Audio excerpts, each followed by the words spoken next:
Mesdames, Mademoiselles, Messieurs, merci de nous rejoindre sur l'EMC Web TV pour cette nouvelle édition de la vidéo news hôtelière. Premier pas de Swissôtel Hotels and Resorts en Inde. Pour la première fois dans les 30 ans d'histoire de la chaîne internationale d'hôtels Swissôtel Hotels and Resorts, un Swissôtel sera ouvert en Inde. Un contrat de management pour le Swissôtel Calcutta, 147 chambres et 3 restaurants, vient d'être conclu avec l'entreprise indienne Bengal Ambuja, propriété de la famille Neotia. L'ouverture du premier Swissôtel indien est prévue pour la fin du 4e trimestre 2009. Les prix des chambres d'hôtel continuent à dégringoler au premier semestre. Les tarifs moyens des chambres d'hôtel dans le monde ont continué à chuter au premier semestre 2009 sous l'effet de la crise, baissant de 17% pour tomber à leur plus bas niveau depuis 2004, selon l'indice des prix du site de réservation d'hôtels en ligne hotels.com. La France, avec un recul de 6%, continue à résister, contrairement à ses voisins européens qui ont subi une baisse à 2 chiffres. Le prix moyen d'une chambre d'hôtel en France est ressorti à 91 €. Seules les villes de Deauville, Cannes, Paris et Nice ont affiché un tarif supérieur à 100 € en moyenne. En Europe, le repli des prix s'est élevé à 16%. L'Irlande a enregistré le plus fort recul à moins 26% devant la Norvège, moins 24%. Le Royaume-Uni, destination de référence sur le continent, a poursuivi sa chute après une baisse de 24% fin 2008.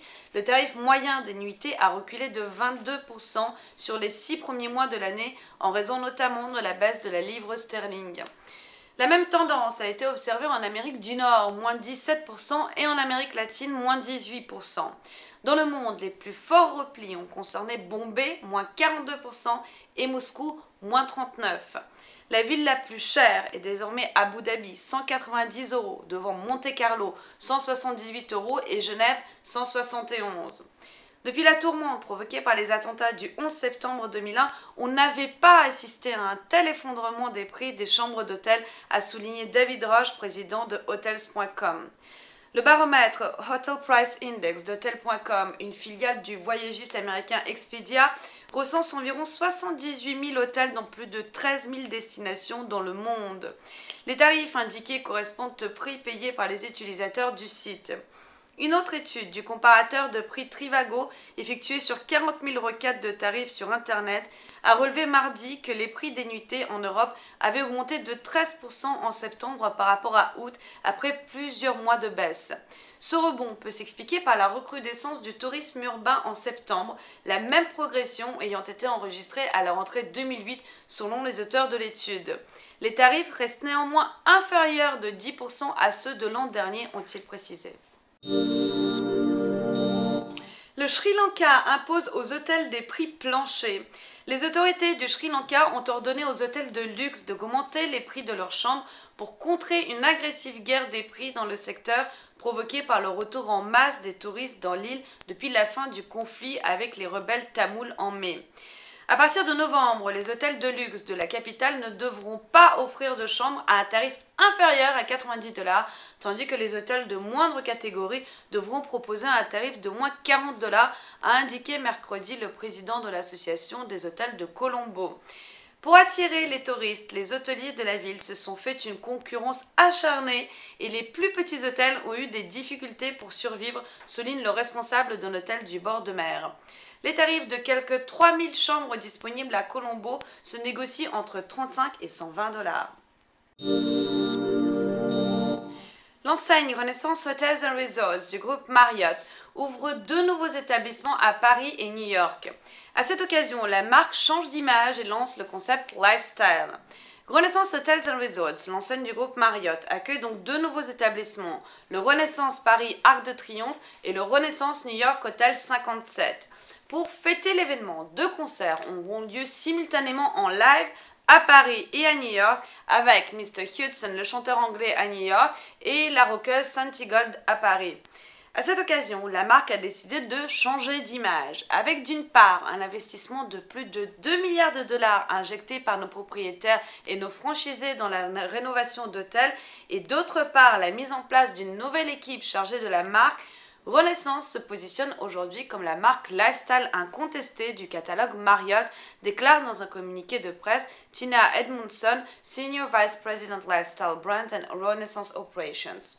Ce changement d'identité s'accompagne d'un nouveau logo et d'un nouveau site internet, renaissancehotels.com, qui sera complété d'ici la fin de l'année par un autre portail de vente des différents éléments constituant le style Renaissance, collectrenaissance.com.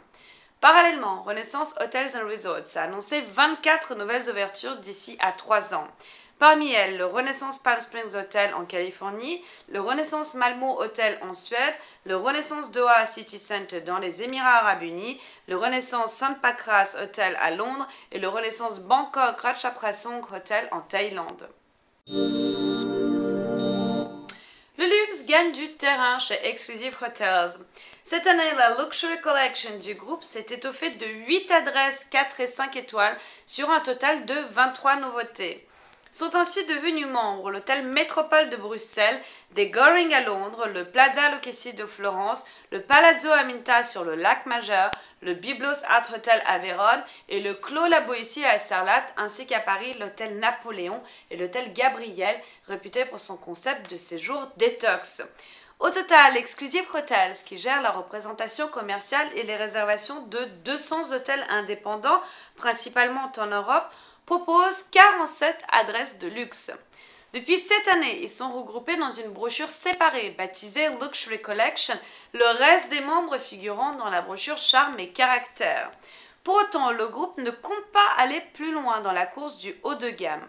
Aujourd'hui, nous avons 2 tiers d'hôtels de charme et 1 tiers d'hôtels de luxe, explique Bernadette Chevalier.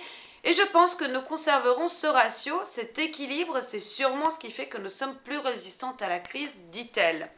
Exclusive Hotels a toutefois vu son chiffre d'affaires baisser de 9% entre janvier et fin juillet 2009 par rapport à la même période en 2008, et ce à cause de la baisse des nuitées de manière générale et plus particulièrement du retrait de la clientèle russe qui représentait jusqu'à là son premier marché à l'étranger.